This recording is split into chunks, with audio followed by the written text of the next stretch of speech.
Ya están en marcha las elecciones europeas. Los votantes de los 27 países de la Unión Europea acuden a las urnas para elegir a los 720 integrantes del Parlamento.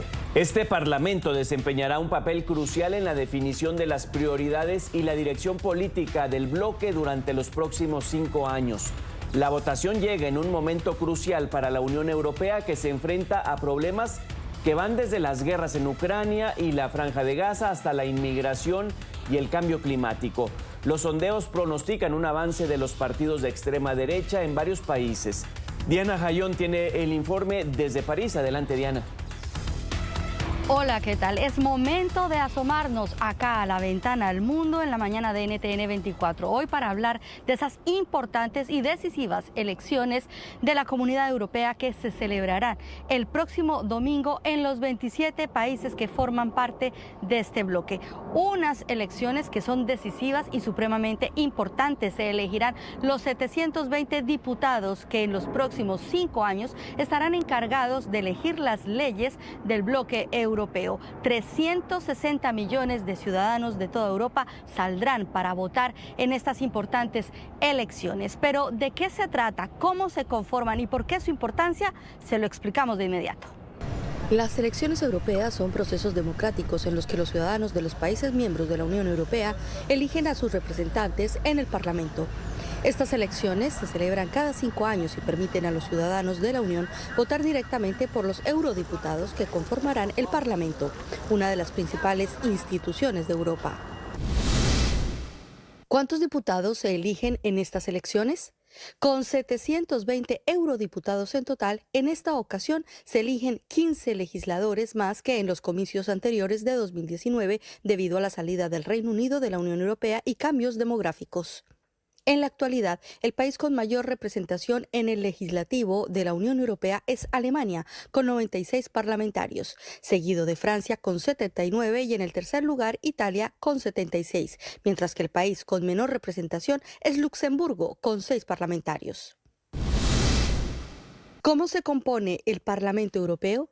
La organización de los miembros es independiente de las nacionalidades. Los eurodiputados elegidos se agrupan por afinidades ideológicas y políticas, no por país.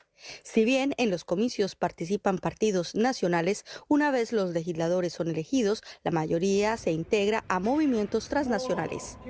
De hecho, la mayoría de las fuerzas políticas están afiliadas a una bancada de ámbito europeo. ¿Por qué el Parlamento es un estamento crucial? La Eurocámara tiene funciones trascendentales para todos los Estados miembros, entre ellas la aprobación de la legislación que rige en el bloque, el establecimiento y control del presupuesto para las 27 naciones, la inspección democrática de todas las instituciones de la Unión Europea. También promueve los derechos humanos dentro y fuera de la Unión, decide sobre acuerdos internacionales, la ampliación de los países que la conforman y es la entidad que representa directamente los intereses de los ciudadanos. Sin embargo, sí es el órgano que avala o rechaza las normativas que involucran al conjunto de naciones. En los últimos años de la Eurocámara han salido normativas fundamentales como la ley histórica para regular la inteligencia artificial y el recién aprobado Pacto de Migración y Asilo que apunta a mitigar los flujos migratorios irregulares. Al referirnos cómo convergen la Comisión Europea, el Parlamento y el Consejo, destacamos que la primera es el Poder Ejecutivo y se encarga de proponer y aplicar la legislación del bloque. Pero son los eurodiputados quienes, junto a los representantes de los gobiernos de los países de la Unión Europea, dan forma y deciden las nuevas leyes. El Parlamento tiene 3 sedes. En Estrasburgo, Francia, se encuentra la sede oficial. En Bruselas, Bélgica, se lleva a cabo la mayoría de las actividades de las comisiones parlamentarias y en Luxemburgo es la sede de la Secretaría General. Por mantener estos estamentos, sus proyectos, sus normas y sus logros, millones de ciudadanos europeos saldrán a votar. Esta será la 10ª jornada de elecciones del brazo democrático más importante de la Unión Europea. Recuerden que la ventana al mundo permanece abierta a las 24 horas del día para que ustedes se enteren de todo lo que ocurre en diversas latitudes. Hasta la próxima. Hasta la próxima, Diana. Gracias por ese panorama y es necesario analizar lo que va a pasar, lo que ya está pasando en la Unión Europea y por eso saludamos al señor Miguel Amadeo Verdeguer. Él es profesor de Derecho y de Economía también de la Unión Europea. Bienvenido al programa La Mañana de NTN 24. Muy buenos días, gracias por la invitación. ¿Qué está en juego en estas elecciones en Europa? Uno de los mayores ejercicios democráticos del mundo, con 373 millones de personas llamadas a votar. Bueno, efectivamente, pues hay mucho en juego. Básicamente estamos volviendo a nuestros orígenes, ¿no? La Unión Europea nació para salvaguardar la paz del continente. Estamos viendo cómo se está librando una guerra a las puertas del territorio de la Unión, lo cual obliga a redefinir un poco la política común de seguridad y defensa, un poco, bastante. Por otro lado, la política de adhesión con Ucrania, Moldavia, potencialmente de Georgia. Y luego, pues fundamentalmente, pues hay retos de tipo económico, donde, por ejemplo, la inteligencia artificial evoluciona a una velocidad vertiginosa. Tenemos que, bueno, ya hemos entrado a regular para evitar 27 regulaciones diferentes procedentes de cada estado, pero en distintos sectores de la economía está sucediendo lo mismo. Por lo tanto, tenemos que evitar esa fragmentación del mercado interior que tanto tiempo llevamos atesorando como el buque insignia de la Unión Europea, ¿no? Y luego hay el reto climático, son muchísimos retos, ¿no? Por ejemplo, profesor, si bien el tema migración irregular no tiene las alzas críticas como en 2015, 2016, pero sí de los 27 países está desequilibrado, ¿no? Hay algunas quejas de esos, que algunos reciben más que otros, etcétera. ¿Ese es un tema?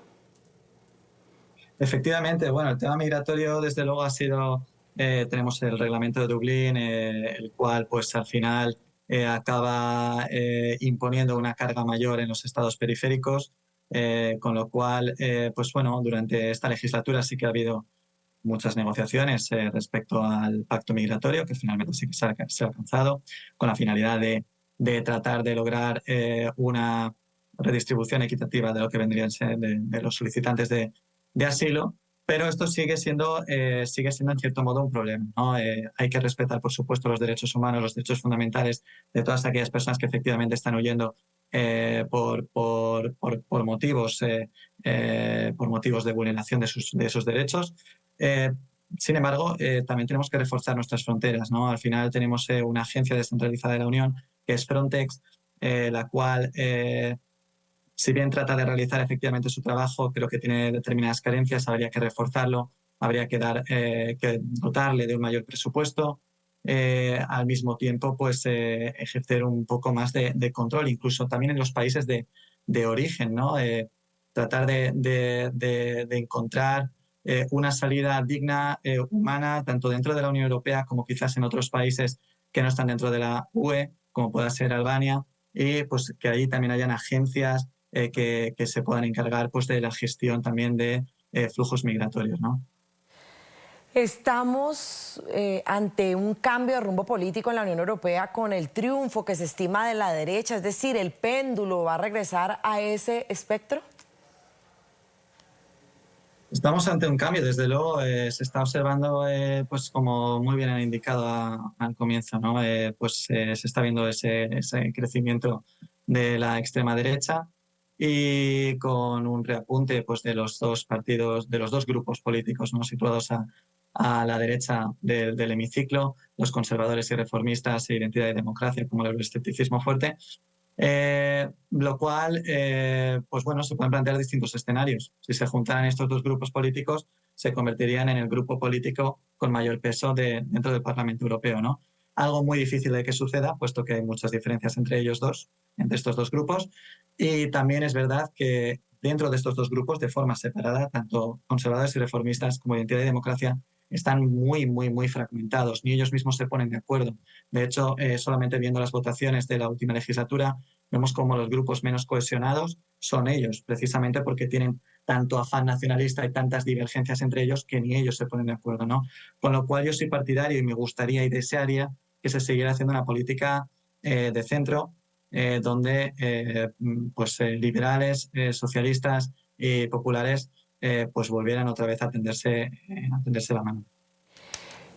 No, permítame contrapreguntarle sobre esto que dice y sobre ese espectro político.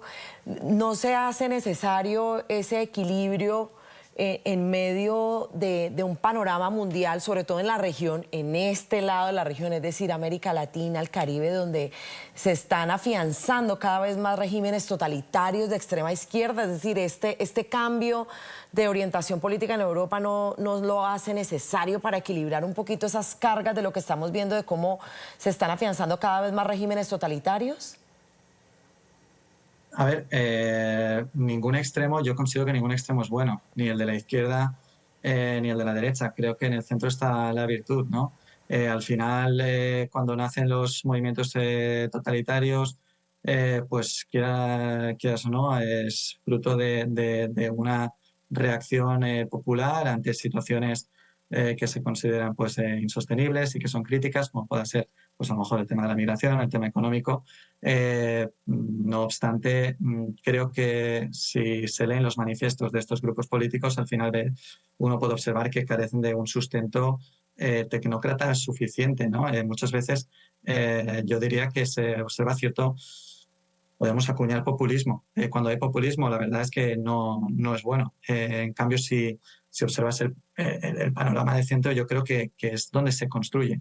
Ahora bien, hay que darle voz a todo el mundo. La ciudadanía tiene que ser el actor principal en política, con lo cual hay que respetar la opinión, los contrapesos son importantes, pero como he dicho, son contrapesos, ¿no? Izquierda-derecha, pues yo creo que en el centro es la virtud, es la forma de que yo lo entiendo. Sí, profesor, donde de pronto ya las ideologías de extremos quedan en un segundo plano y ahora son autoritarios o no autoritarios. La importancia también, estos miembros 720 elegirán a la sucesora de von der Leyen, de Ursula von der Leyen. Señor Miguel Amadeo Verdaguer, profesor en Derecho y Economía de la Unión Europea, muchas gracias por estos minutos. Muy agradecido. Muchas gracias por la invitación.